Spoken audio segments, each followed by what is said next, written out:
दक्षिण अंडमान जिला प्रशासन की ओर से कल ओगराबराज के सामुदायिक सभागार में जिला प्रशासन आपके द्वार अभियान के तहत राजस्व अदालत का आयोजन किया गया।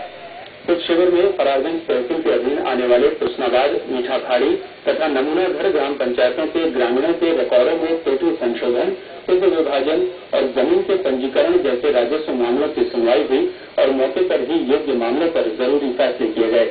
शिविर में लोक शिकायतों की भी सुनवाई हुई और उनके समाधान के प्रयास किए गए। दक्षिण अंडमान जिला उपायुक्त के नेतृत्व में आयोजित इस शिविर में अन्य संबद्ध विभागों के अधिकारी और कर्मचारी उपस्थित थे। इसके अलावा उपायुक्त ने एसडीएम, सहायक आयुक्त बंदोबस्त तथा पंचायती राज संस्थानों के सदस्यों के साथ कृष्णाबाद प्राथमिक स्वास्थ्य केंद्र के निकट खेल मैदान का निरीक्षण किया और पोर्टमोर स्थित विवेकानंद केंद्र विद्यालय का दौरा किया। मध्योत्तर अंडमान के महात्मा गांधी राजकीय महाविद्यालय मायाबंदर में सहकारिता के बारे में जागरूकता पैदा करने के उद्देश्य से कल कार्यशाला का आयोजन हुआ। भारतीय राष्ट्रीय सहकारिता संघ और सहकारी शिक्षा क्षेत्र परियोजना की द्वीप समूह इकाई की ओर से आयोजित इस कार्यक्रम में महाविद्यालय के प्राचार्य डॉक्टर RN रथ मुख्य अतिथि थे। उन्होंने अपने संबोधन में कहा कि समाज के आर्थिक विकास में सहकारिता की महत्वपूर्ण भूमिका है। युवाओं को सहकारिता के प्रति जागरूक बनाकर उन्हें संयुक्त रूप से उद्यम स्थापित करने के लिए प्रेरित किया जा सकता है। सहकारिता शिक्षा क्षेत्रीय परियोजना के परियोजना अधिकारी सुरेंद्र सिंह ने संस्था की कार्यप्रणाली के बारे में जानकारी दी। कार्यक्रम में कई अन्य वक्ताओं ने भी अपने विचार रखे। इस कार्यशाला में 100 विद्यार्थी शामिल हुए। कैम्बल वे के शास्त्री नगर तट पर इन दिनों दूर दूर से कछुओं का आगमन हो रहा है, जो यहाँ अंडे देने आते हैं, परंतु पिछले कुछ दिनों से आवारा कुत्तों के हमलों के कारण इनकी मौत हो रही है। हमारे कैम्बल वे संवाददाता ने खबर दी है कि अब तक इन हमलों में 3 कछुए मारे जा चुके हैं। प्रभारीय वन अधिकारी को इस मामले में सूचना दी जा चुकी है और उन्होंने क्षेत्र में गश्त बढ़ाए जाने के निर्देश दे दिए हैं। प्रधानमंत्री रोजगार सृजन कार्यक्रम के तहत पिछले शुक्रवार को दक्षिण अंडमान जिले के लिए जिला स्तरीय कार्यबल समिति की बैठक आयोजित हुई। बैठक की अध्यक्षता सहायक आयुक्त मुख्यालय सुभाष चंद्र ने की। बैठक में 17 ऋण आवेदनों पर चर्चा हुई, जिसमें से 15 आवेदनों पर योजना के तहत ऋण प्रदान करने की सिफारिश की गई। इन स्वीकृत परियोजनाओं की कुल लागत 24,57,000 रुपए है। भारतीय कृषि अनुसंधान परिषद नई दिल्ली की ओर से स्नातक और स्नातकोत्तर डिग्री पाठ्यक्रम में प्रवेश के लिए अखिल भारतीय प्रवेश परीक्षा इस वर्ष अप्रैल माह में आयोजित होगी।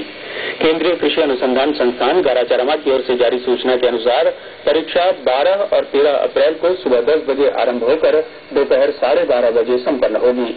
विस्तृत जानकारी केंद्रीय कृषि अनुसंधान परिषद की वेबसाइट www.icer.org.in पर उपलब्ध है। Andaman chamber of commerce and industries के अध्यक्ष जी भास्कर के नेतृत्व में संगठन के एक शिष्टमंडल ने पिछले बृहस्पतिवार को उपराज्यपाल से मुलाकात की। सदस्यों ने द्वीप समूह में भूमि उपयोग परिवर्तन नियमों में संशोधन की मांग करते हुए कहा कि आर्थिक गतिविधियों के संचालन में और लघु उद्यम स्थापित करने के लिए भारी दिक्कतों का सामना करना पड़ता है। मौजूदा नियमों के अनुसार भूमि उपयोग परिवर्तन में काफी समय लगता है। शिष्टमंडल ने पोर्टब्लेयर में अलग से स्रोत कारोबार के लिए बाजार स्थापित किए जाने की मांग की। इसके अलावा पोर्टब्लेयर और मुख्य भूमि के बीच हवाई भाड़े में कमी के लिए भी उपराज्यपाल से अनुरोध किया गया। चैम्बर की ओर से जारी विज्ञप्ति के अनुसार उपराज्यपाल ने प्रशासन की ओर से उचित कदम उठाए जाने का आश्वासन दिया। प्रादेशिक समाचार आप आकाशवाणी पोर्टब्लेयर से सुन रहे हैं।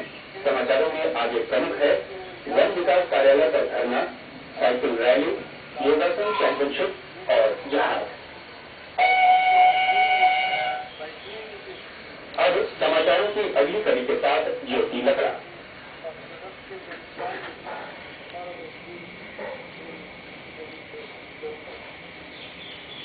धन्यवाद संदेश। CITU के संबद्ध वन विकास कर्मचारी संघ की ओर से पोर्टब्लेयर, मायाबंदर और मिडिल अंडमान में अंडमान निकोबार वन बागान विकास निगम के कार्यालयों पर धरना और प्रदर्शन जारी है। पिछले कई महीनों से निगम के कर्मचारियों को वेतन नहीं मिलने के कारण कर्मचारी आंदोलन कर रहे हैं। कर्मचारियों को संबोधित करते हुए वन विकास कर्मचारी संघ के अध्यक्ष ने कहा कि केंद्र सरकार के कथित उद्योग करने के कारण कर्मचारियों के नामों में संकट पैदा हुआ है। उन्होंने कहा कि सरकार की ओर से बार बार आश्वासन दिए जाने के बावजूद अभी तक आयोजन के लिए धनराशि जारी नहीं की जा सकी है। श्री चंद्रचूड़ ने आरोप लगाया कि वर्ष 2008 में यूनियन और निगम के प्रबंध तंत्र के बीच हुए समझौते को लागू करने के लिए पर्यावरण और वन मंत्रालय की ओर से अभी तक स्वीकृति न दिए जाने के कारण यह स्थिति उत्पन्न हुई है। 38वीं तटरक्षक दिवस मनाए जाने के सिलसिले में तटरक्षक मुख्यालय की ओर से कल चिड़ियाटापू से तटरक्षक खेल परिसर स्थल तक साइकिल रैली का आयोजन किया गया। रैली का आयोजन आम लोगों को तटरक्षक की भूमिका के बारे में जागरूक करने और शारीरिक स्वस्थता के महत्व को उजागर करने के उद्देश्य से किया गया। तटरक्षक के chief staff officer commandant Arvind Sharma ने सुबह 6 बजे चिड़ियाटापू से झंडे दिखाकर इस रैली को रवाना किया। 30 किलोमीटर लंबी इस साइकिल रैली में 25 तटरक्षक कर्मियों ने भाग लिया। गुजरात के अहमदाबाद में 16 जनवरी से आरंभ होने वाले 61वें SGFI राष्ट्रीय स्कूल योगासन चैंपियनशिप में भाग लेने के लिए देश समूह की 7 सदस्यीय टीम आज रवाना हो रही है। ये टीम 14 वर्ष से कम आयु वर्ग के लड़कियों की प्रतियोगिता में हिस्सा लेगी। इस सिलसिले में कल शिक्षा निदेशालय की ओर से आशीर्वाद समारोह का आयोजन किया गया, जहां सचिव तथा शिक्षा निदेशक DN सिंह ने सभी प्रतिभागियों को बेहतर प्रदर्शन करने की प्रेरणा दी। कार्यक्रम में शिक्षा निदेशालय के वरिष्ठ अधिकारी उपस्थित थे। MV ननकौड़ी आज चेन्नई जा रहा है। यात्रियों की स्वास्थ्य परीक्षा तथा अतिरिक्त सामानों को चढ़ाने का कार्य 1 बजे से 3:45 तक की जाएगी, जहां शाम 4 बजे साढ़े ज्योति से छूटेगा। इस बीच MV निकोबार 7 जनवरी को ननकौड़ी होते हुए कैमरबे की यात्रा पर जाएगा। कैमरबे से पोर्टब्लेयर के लिए इसकी वापसी यात्रा 8 जनवरी को शाम 4 बजे होगी। इस यात्रा के लिए टिकट कल जारी किए जाएंगे। उधर कैमरबे में तैनात जहाज MV रानीचंगा की निकटवर्ती द्वीपों के लिए सेवा कल से पुनः आरंभ हो गई है।